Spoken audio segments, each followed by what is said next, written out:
Welcome in, everybody, to Fantasy Pros MLB. This is Leading Off Live. It is me, Joey P. Joe Pizzapia. With me, of course, is the Welsh, and it's all of you, the Peanuts and the Cracker Jacks, here on our Twitch, twitch.tv/fantasypros. Tell your friends, of course, about the show. You can join us live every day, noon Eastern, on our Twitch. You can subscribe, get rid of those nasty commercials using your Amazon Prime account.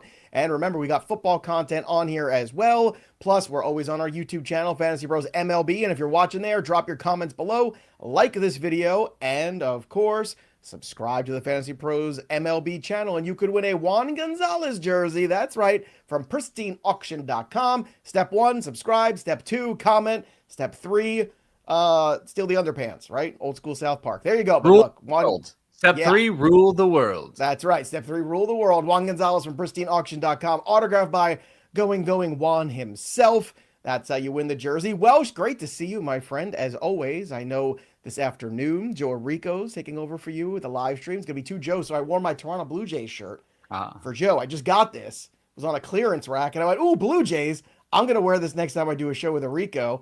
But I want to start the show with Cal Raleigh today. 36th home run of the season. Blowout of the Yankees. I mean, just fantastic. And here's a stat for you, or maybe I'll turn it into a trivia. Cal Raleigh has 36 home runs so far this season. There's only one other person in MLB history who's a switch hitter who has had that many home runs before August in a single season as a switch hitter. Can you name that switch hitter? Can I take a guess? You can. Peanuts, Cracker Jacks, drop it. No, it is not Mark Teixeira. Peanuts, Cracker Jacks. Who do you think it is? Drop your comments below, and I'll give you the answer a bit. Switch hitter, 36 home runs before August. Who could it be? I feel like that was a good guess. The switch hitting part is difficult because I was ready to be like Barry Bonds. But then you threw a switch hitter in there. So I know. That's a tougher one. Switch hitting's a lost art form. In the 80s, everybody was a switch hitter. It was crazy time. Big power cocaine, switch hitter. Studio 36 before August? Yeah. Who the hell is it? I don't know. I want to know. Someone start guessing, please. Drop your comments below. Yeah, and 10 straight games for the Blue Jays, so I'm going to be the jinx. They're going to lose today because I'm wearing the shirt. So again, switch hitter, that's the key. Let's talk about Jacob Misiorowski. What a night for him, bouncing back. Boy, the Dodgers are getting boned. 12 strikeouts, 6 innings, incredible bounce back start from him. Clayton Kershaw didn't know who Jacob Misiorowski was. No. He does now, Welsh.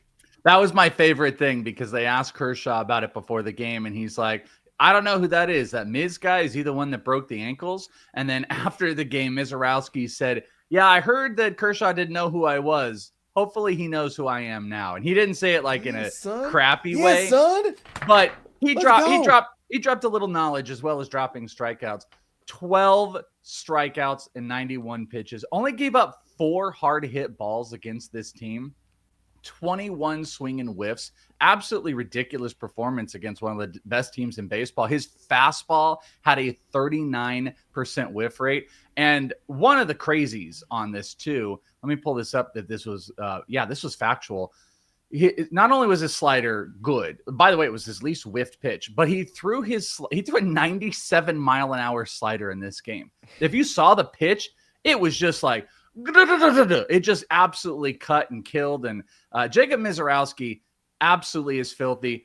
Could use without Pat Murphy's descriptions of him, talking about that there's ooey gooey dripping off of him right now. Oh, I missed that. Phrasing, no thanks. But Jacob Misiorowski really is maybe one of the most exciting dudes out there. Gross. I know. Let's get to some of the guesses here from the Peanuts and Cracker Jacks. Laker guessed Eddie Murray. That is an excellent guess. It's correct? Not the correct one. Bar Pig says Mickey Mantle. That is the correct answer. Mickey Mantle is the correct answer. I don't think switch hitting would connected with me with Mickey Mantle. Yeah, probably the greatest switch hitter of all time. Clearly. I mean, clearly the greatest switch hitter of all time. Actually, now that I talk about it, the best hitters of all time. So if you add the switch in there, it's not. I mean, a lot of people were guessing people, but they weren't switch hitters. Like Ken Griffey Jr. wasn't a switch hitter, guys.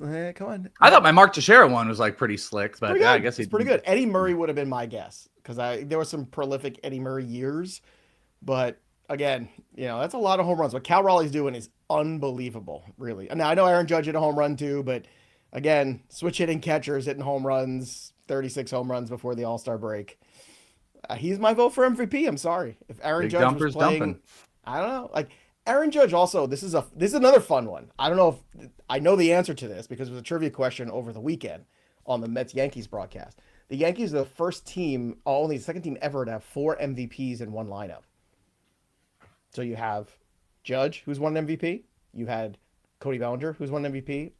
You've had Paul Goldschmidt, who has won an MVP. Oh. And I'm trying to think of the fourth. There was a fourth one they had. Clearly, Jason Dominguez, clearly. Clearly Jason Dominguez. No, who was the fourth one that was in? There's somebody else in the lineup. You're dropping knowledge on me. Oh, Stanton? It's got to be. Stanton. That's what it was. Stanton. Stanton. Thank you. Would not have guessed. But that's incredible, right? He's playing literally now. Again, different stage in their careers. Sure. Yeah, shells of those versions of those players. Pretty much. Bellinger's still pretty good, but that is still incredible. He's playing with 4 former MVPs in his lineup. There's one other team that did that. It was the Angels back in the early 80s. Can you name the 4 guys? It's trivia day. You said 80s, so I'm out. Like, I don't know. Nolan Ryan? Was that one? No, because he never won a Cy Young or an MVP. Oh. I'm not going to be able to name you any of the Angels in the 80s. Okay. Well, I have the names. The year was 1982. If anybody, I wasn't born yet, Joe. I wasn't alive. So what? I was 3, and I know. There's a couple here. Look at this. Dylan, Rod Carew, yes. CeCe, Reggie Jackson. That's 2 of them. There you go. We'll see if we can get the other 2. Let's move on to another great pitching performance. Eury Perez. Yeah, baby. 8 strikeouts, 5 innings, 1 run. Oh, the Eury is back. It feels so good. The patience with Eury we've had patience. And again, I went out on maybe a little bit of a limb yesterday when I said next year, I should say this time next year, we will be talking about Eury Perez in that same breath that we talk about who are the best young pitchers in baseball. It's Skeens, it's Skubal, Eury Perez is that good. He has that sort of upside. And it was on display yesterday. Takeaways from the Eury Perez start.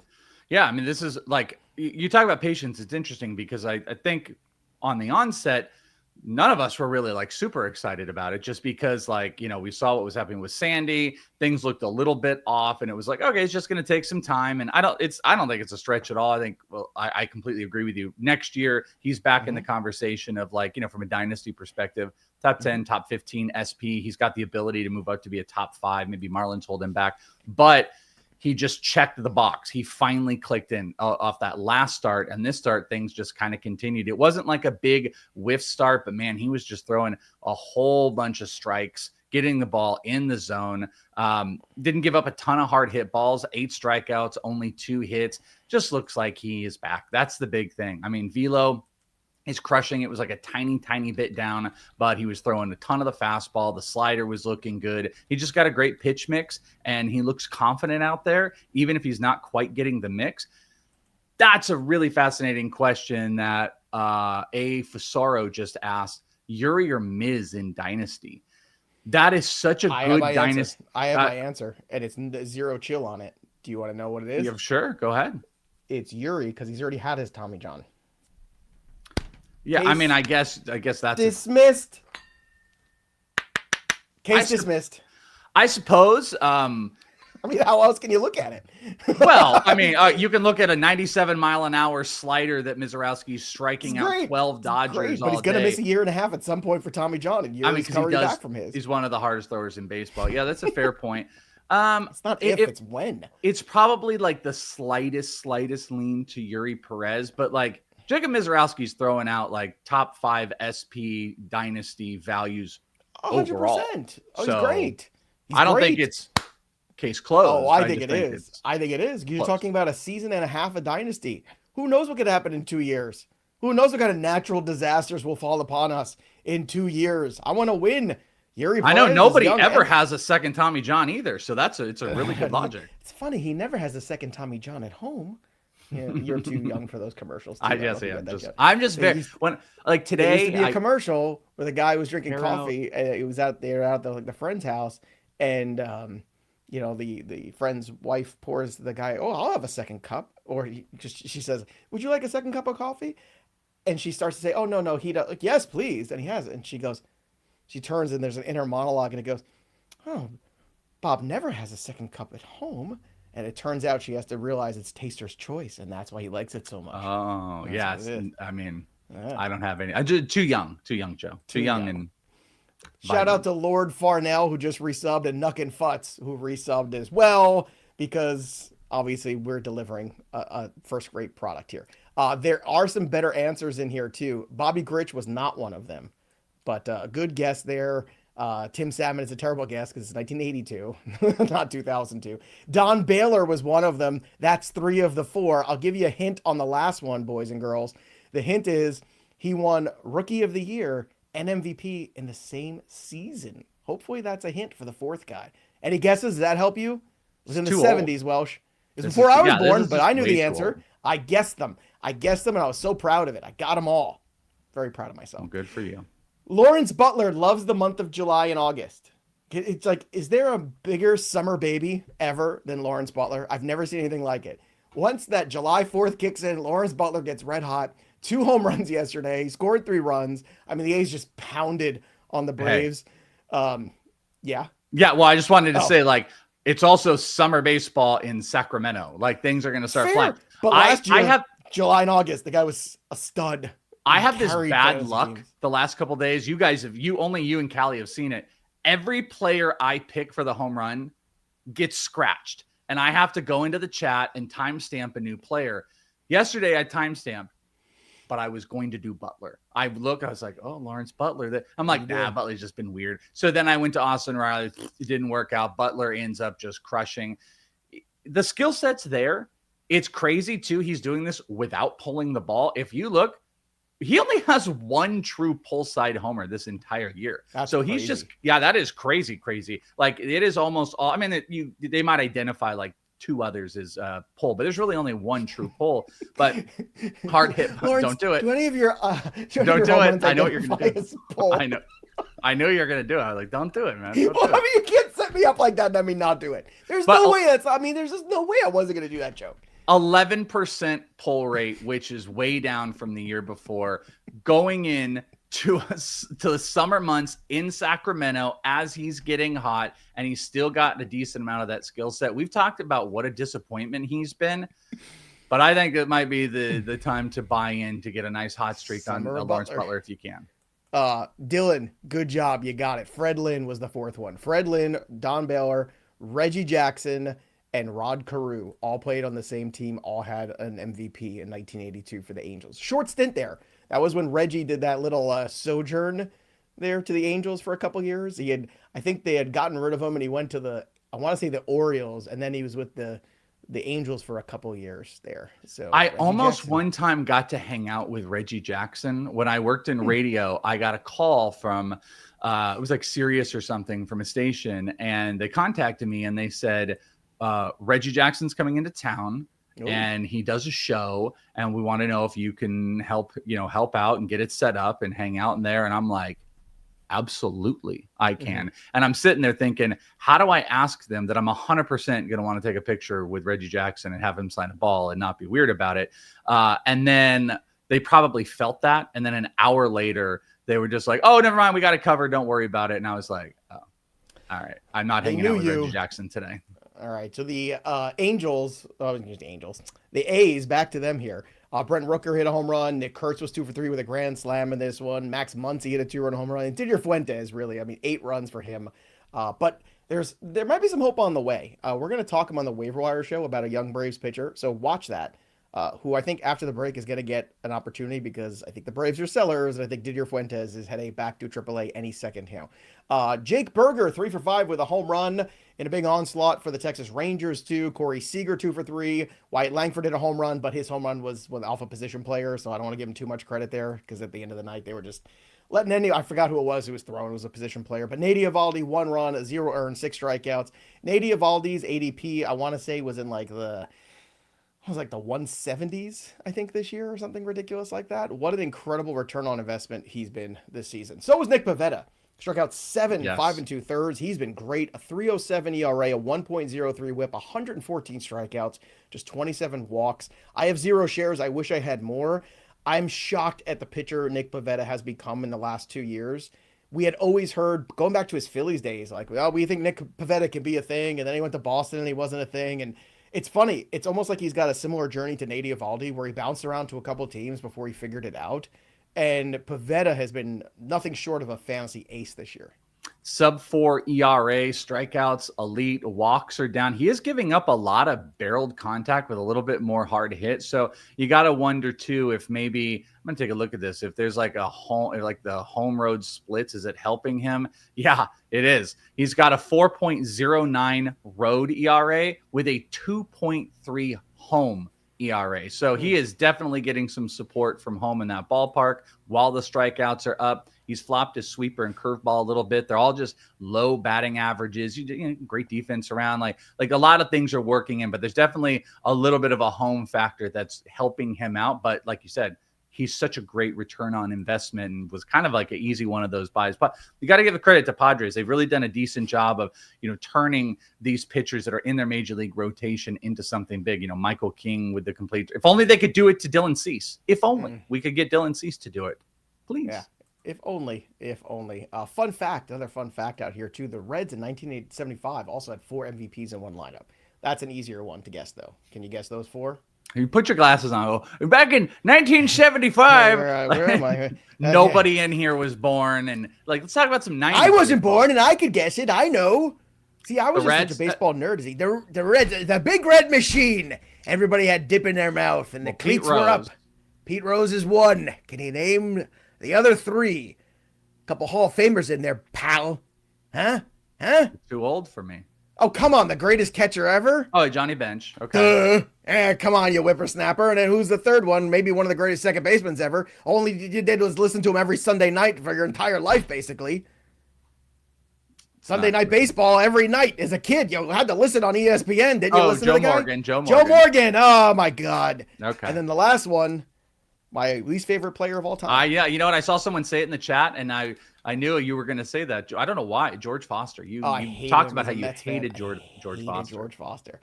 Because he was the miserable guy in New York before being the miserable guy. Free agent in New York was a thing because free agency was relatively new. And they spent on him. He didn't want to be there. He was misery. The team got really good around him after being terrible. And then he had nothing left in the tank and his attitude, and he just sucked. And they eventually just said, bye. Here's a question from Lee for you, Welsh. Oh. Stash possible keeper, Colby Thomas or Owen Casey? I like Owen Casey right now. Owen Casey, I think he's got like 3 straight games with homers. I think he's a massive trade candidate. And I think wherever he gets traded, he could go in the lineup. We've seen Colby Thomas get an opportunity. It hasn't been anything. It's going to be impossible for someone to take over for Denzel right now because he's such a good defender. So I think Owen Casey for like the rest of this year is a better investment. And I think like long-term, they're both pretty close, but I don't know. I think I would side with Casey right now. All right. There you go. Joe Morgan. I'm looking at some of these other ones too. The Fire Joe Morgan website. I do recall that from Wonky Penguin. That was a fun throwback. You're old enough to remember that. Brayan Bello, he was great. He went the distance yesterday. 10 strikeouts. What a performance for him. Boy, the Rockies stink. Jack Flaherty announced bounce back start there. 6 1/3 innings, 2-run baseball, 8 strikeouts. Hunter Brown, though, roughed up. No good for him. No decision against the Guardians. Then later in that game, you also had Josh Hader had a bad night. He gave up a go-ahead grand slam to Angel Martinez. Logan Gilbert gave up 5 runs in 5 1/3. Now, here's the thing with that. He was going fine. Then the rain delay happened. He came back and he was okay. And then it kind of unraveled. So I don't think you should have any concerns. Do you about Logan Gilbert? I think it's just a nope. No, I don't think either one of those guys, like even like going back to Hunter Brown, like Hunter Brown's, he had a bad game. His ERA has inflated to 2.21, and like Logan Gilbert's still great. And I think if to your like MVP conversations, if Cal Raleigh is going to be a part of it, the Mariners have to win games and they're going to have a big stretch. And I think Logan Gilbert would be really critical to that. All right, let's do the transactions here. Junior Caminero and Andrew Abbott both added to the respective all-star teams in the American League and National League. I can only assume at some point Juan Soto will get added. I saw a stat about him too, where he's the first guy to have 70 walks, 10 steals, 15 home runs, and like some other amount of home runs and not be on the all-star team. Like the first guy ever in the history of Major League Baseball. There's probably going to be like another. There's going to be another guy who's like, I can't go, my toe hurts or something like that. I mean, by the way, I don't think you put this on here, but I think I just saw before we started Junior Caminero, unless I got like, it's the version of NBA Centel that Junior Caminero is going to be in the home run derby. I don't know if I saw that correctly. Well, I did see somebody pulled out of it, so I don't know if that's. Well, if someone pulled out of it, it would be Acuna because Acuna's got a back Instagram issue. Page. No, it's on his Instagram page that he's going to be in it. So. Yeah, so Caminero not only made the All-Star game. Wood, O'Neal Cruz, Ronald Acuna, Cal Raleigh. I don't know if Acuna's going to do it with the back issue. I agree. I'm not. Terrible. I think I know he wants to do it because he's at home. But I don't know. I wonder if they would try to replace him with like an Austin Riley or a Matt Olson, try to get a hometown feel. Or I kind of dig, by the way, I dig this young guy thing. Like bring in these young boppers. Like that's not a traditional. You would usually see it's like, veteran-y guy, big home. And it's just like, no, Junior Caminero, James Wood. Like let's do that. Let's get a few more of those guys. Hot take. I think Junior Caminero is our next Miguel Cabrera. That's what I think he is. I don't think that's a hot. Well, you mean like Hall of Famer? Because I would say my argument to that would be like, I think he's our next like Manny Machado. I think he's a step above that. I think he's above Machado, below Miguel Cabrera. I think he falls in between. The Dodgers recalled Alexis Diaz, and this is really disappointing. Just when we got our hopes up, and Richard Fitz got a W, right? He performed so well, and then we sent him down. How could you get him so ready, so up in the major leagues and perform so well only to let him get sent down? Don't you hate it when the Dick Fitz gets sent down? Listen, we're not going to judge, the performance. They're not judging on the performance. Sometimes well, clearly. I mean, I feel like we're getting gaslit here. Nobody called us, got a W yesterday. Everybody seems so happy with his performance. And now, moving on to another one. New number, who it is. Matt Shaw, he stinks. 0 for 4. He is batting 159, 230, 234 in his last 32 games. What's wrong with Matt Shaw? Can we talk about it? I think we have. How about a lot? Yeah, no, it's not. This is not. He has been one of the guys. Now, to be fair, that he has not been able to turn around. Like the Cam Smiths or Jack just hit a homer the other day. But also, it's been kind of inconsistent in opportunities. And I think the Cubs. I think unfortunately for him, you wash him away because at this point, the Cubs have to make their moves. They have to set this playoff-based roster, and I'm not sure they're going to be comfortable with him being like a full-time part of it. So, bye-bye. Move on. Yeah, I think Michael's right. If this show gets flagged today, it's because you talked about how much you love the young poppers. That's definitely... That'll be the thing, Yeah, that's definitely going to get us flagged here. All right, fun fact time. Patrick Bailey last night, walk-off inside the park home run. If you missed this, go check it out. It was super fun, unless you're a Phillies fan, in which case it was misery. And the Phillies stink, and Jordan Romano stinks, and all that stuff. Well, the Phillies don't stink, but Jordan Romano stinks, the bullpen stinks. But very entertaining, very cool moment there. Mitch Keller, guess what? He pitched well, didn't get a decision. Stop me if you heard this before. Yeah, let me guess. Hold on. Without looking out. 6 innings, quality start, no win. That's crazy. Oh, is that amazing? 2 earned runs, 6 2/3. 6 2/3. Almost 7 innings. Of course. Somebody go get Mitch Keller. Please rescue Mitch Keller from the Pirates, please, somebody. And Chicago. Michael Harris. Okay, it's one thing to not be good. It's another thing not to be playing. He's on the bench again. That's a second straight day. He's hitting 122, 6 for his last 49 with 0 homers, 2 steals in his last 15 games. He hasn't homered since June 13th, Welsh. Thoughts? I mean, thoughts. He's not great. You get kind of a win on that. I think once they make the commitment to selling and not being a part of it, which the Braves pretty much should. What are they, 9-10 games back in the wild card and even more in the division? Then I think they can just move on and try to get things fixed with Michael Harris. So if you're worried about playing time with him, I think he's going to be out there because why are you going to bench him when it doesn't matter anymore? You're going to work as much as you can to get him right. He's not going to get traded. He's not going to get sent down. None of that's going to happen, but he's not remotely worth the cost of what we paid for him. And only thing you can hope for as a Braves fan and as a fantasy fan is that the second half guys like Ozzie and him can just recoup some of that talent that seems to be lost right now. It's pretty crazy with Michael Harris. Like one thing you would have loved, it's like if you're not going to hit like for impact, just steal every time you're on base. Make an impact on the base paths. Buddy. Can't steal first. Yeah, okay, but yeah, but even when you're on, like be massively aggressive and steal every base. Jason Hayward 2.0, baby. 2.0. Second version's even worse than the first. 3 up and 3 down. Kyle Schwarber, 2 for 4 with a dinger. Juan Soto, 3 for 4 with a go-ahead single in the 10th. Mets had a great comeback last night against the Orioles. And Jose Ramirez homered, walked twice, drove in 2 runs, stole 2 bases, scored 3 times. Jose Ramirez, I'd like to put a statue of Jose Ramirez up right now in Cleveland somewhere because, God, that guy's done so much with so little around him. I mean, it's so infuriating. If I was a Guardians fan, I'd be so pissed off that they can't get a good team around this guy. He is such a winning player. He's so good. Didn't we have a Jose Ramirez jersey we gave away? Was it for the home run contest? Yeah, or was it the last just time a month? we gave it away? The last time Michael Harris had a home run, I think. Yeah, maybe.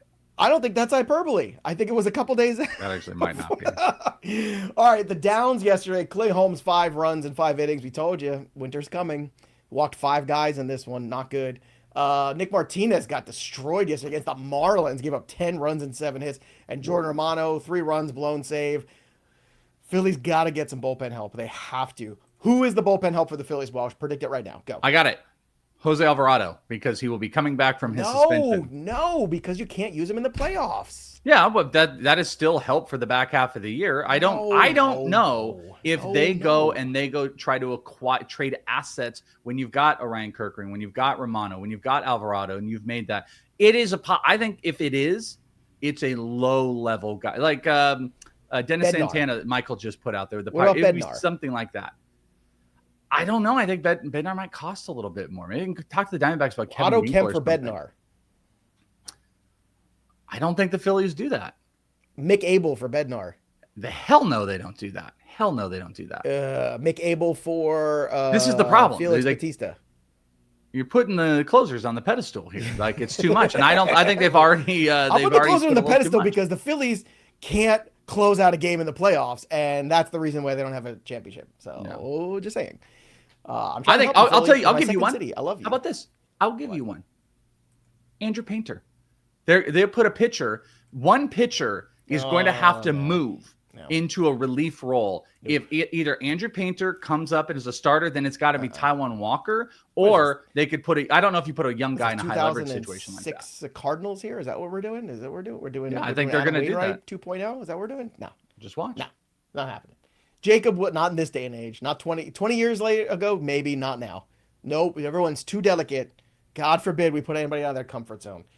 Jacob Wilson leads our injuries today. He was diagnosed with a left hand contusion. He got hit in the first inning. X-rays negative. Hunter Green threw a bullpen session, so I guess that's positive. Ronald Acuna, though, was scratched Tuesday. Lower back tightness. Good news, Sean Manaea is working his way back. 3 runs, 3 2/3. Obviously, it doesn't matter what he does there. He threw 73 pitches. He's going to be back on Sunday making his debut. Kodai Senga will be back on Friday, so get him active, get him ready to go. Luis Heel, 42 pitches in a live BP session Tuesday in Somerset, New Jersey. Luis Robert was activated from the IL. Zebby Matthews faced hitters. Some good news, bad news just bad news for the Astros. Jeremy Pena hasn't resumed baseball activities yet. And Yordan Alvarez has yet to resume hitting. That's the big one to me. Like, if you've got shares of the Astros to win the whole thing, I don't see how they can do it without Yordan Alvarez. Yeah, that division. I think that was something I had picked on in one of those betting pros futures bets, was that the Astros might be a team that they're winning some games, but they might be the team that kind of tapers down with all these injuries, and there might be something to be had in that division. Also, the Royals, Cole Reagans was transferred from the 15 to the 60-day IL. Did you see this? They signed as August 6th. They signed Dallas Keuchel this morning. They signed Dallas Keuchel, and everyone was like, "You got to be kidding me! What is this? Is Cole Reagans news even worse?" They signed Dallas Keuchel to a deal. He's going to go to, I think they said AAA, and it's a potential $2 million deal. So they are. We live in a world where Noah Syndergaard and Dallas Keuchel potentially could be back in baseball in a couple of weeks. So I don't know what that means for anything. Of the Long Island Ducks Independent League. That's what it sounds like. By the way, Andrew Painter yesterday, 5 runs, 8 hits, and 5 1/3. Color me unimpressed by Andrew Painter. Okay, maybe he's the new Dylan Bundy. Maybe that's who he is.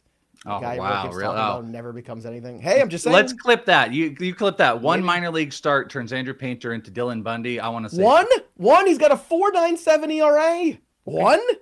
How do you get that after? Well, you can get it after 1, but it's not after 1. He's got 11 starts and a 5 ERA. How is that impressive? He's on the PCL, so can't make that excuse. You make excuses for the children. you coddle these prospects too much. Only the ones that I love, and only the ones that I've seen tons of. Well, that's fine. You can see tons of them. Doesn't make just say. I'll side on Chase Burns and Andrew Painter. You can go against them. Okay, fair. Done. Shane McClanahan opened up his rehab assignment. Yeah, that's right. On Tuesday, rehab assignment. Shane McClanahan. Welcome, Shane. Welcome to rehab. Oh, it's going to be a good time here. We're enjoying your time with us here. Scoreless a whole inning in the Florida Coast League. Hope you like Florida. You're going to stay here a long time. And I don't mean with the Rays. No. You'll be in rehab for quite some time. All right, let's get to the best bets of the day with Joey P and the Welsh. For me today, Tyler Glasnow is back, and the Dodgers have to avoid a sweep. So give me the Dodgers on the run line, -102, -1.5 on the run line. Give me the Boston Red Sox. Lucas Giolito has been terrific. He's rattling off quality starts. I don't know who this guy is, but he gets the Colorado Rockies, and they stink. So give me Boston on the run line too, -1.5, -142. So you might have to bet 2 units on that bad boy. And Pete Alonso's red hot in a ballpark that really suits him very well to hit in, playing in Baltimore today. So +105, Zagano is a gas can. So I think the Mets team total also in play today. Those are my bets. Welsh, what are yours? Well, it was a big pile of garbage yesterday, as Yes, Dylan's crew in the chat wants to remind everybody multiple times. Yeah, I had a bad day. So we'll try to bounce back. I love Eric Lauer today. Eric Lauer over 4.5 strikeouts, -110.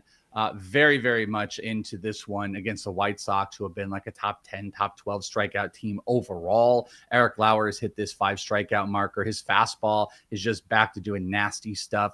4.5 at -110. That's my favorite of the day. Cincinnati, Miami, Nerfy. Yes, we're going to play a little bit of a Nerfy action today with Andrew Abbott and Sandy Alcantara going. That's -130. And apparently I wrote the PGA, and it was also not caught. So we wrote the PGI, which is Philly, actually. We are going with Philly, first 5, run line. So that is up by a run through the first 5 at -110. Those are my 3 best bets. Let's just pray I can bounce back today. You've put me in a difficult position of defending Michael Calley. He actually did ask you in the chat, is PGI correct? I don't know what that stands for. Oh, I didn't even see that. Oh, yeah, I see that. I never saw that before the show. No, it 100% was not correct. So, Michael Calley, I hope you appreciate that I defended your honor on the show. It'll be probably the one time it happens. I took blame. I didn't blame him. I took blame. When I saw it, I went and I'm like, did I write PGI? And I'm like, sure enough, I stupidly wrote PGI. That's me. That's all me. I missed the days of the Jays, though. That was a fun, oh yeah, weird time. What a time to be alive in April. The Jays on the betting board. It's a good time. If you want to place your bets, go over to FanDuel, FantasyPros.com/leading off, bet $5, win $250. That's crazy.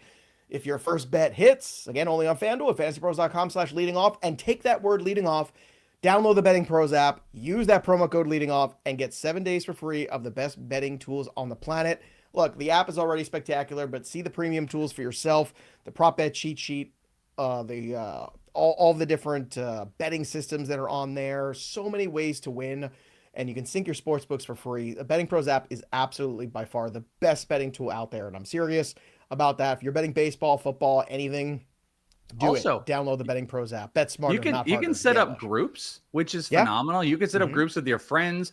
We've had leading off groups. There's a bunch of great stuff, and there's more interactivity. There's kind of even like a social feel that's kind of coming to the app. So make sure you get on there. You can follow Joe and I and the rest of the crew as well. Have so much fun. I like Lee's comment here. Welsh's bets weren't bad. They were just typed incorrect. I actually love that idea that like I could just be like, oh, I didn't have a bad day. They were just a bunch of J's in there. It's incorrect. Peanuts and Cracker Jacks have a good sense of humor. Let's look at the home run board. See what that looks like. Take a look. Boom. Wonky Penguin. Oh, no. Wonky's been moved to the right side of the board.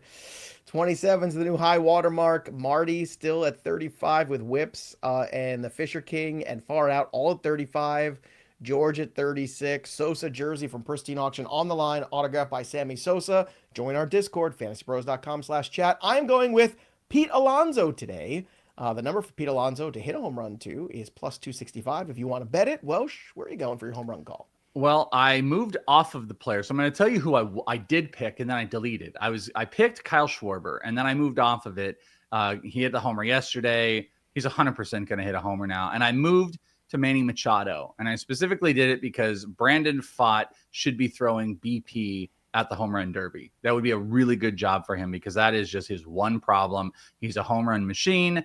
Manny Machado has got a good BVP versus him. So I think Manny Machado is going to get to him. So I'm going Manny Machado, but just telling everybody I had Schwarber written down and then I moved it. So we will have a little Schwarber fest in July, probably guaranteed. Great question. Who gets more homers, the leaderboard or Cal Raleigh? I'm going to say the leaderboard, but it's going to be dicey. Didn't we have 60 as the, I think last year. Yeah, the leaderboard always wins. Usually, leaderboard always wins, but there's nothing wrong with just taking Aaron Judge every day and the days where he's off, taking a shot at somebody else. I mean, that's a good way to get home runs. They're taking Cal Raleigh. Strategy, yeah, taking Cal Raleigh every day. You know, just do it. 61 was last year's winner, so there you go. It's impressive. Special number, very impressive. Now we have the Q&A today, Wednesday, 4 p.m. Eastern. All the Joes will be there, me and Enrico.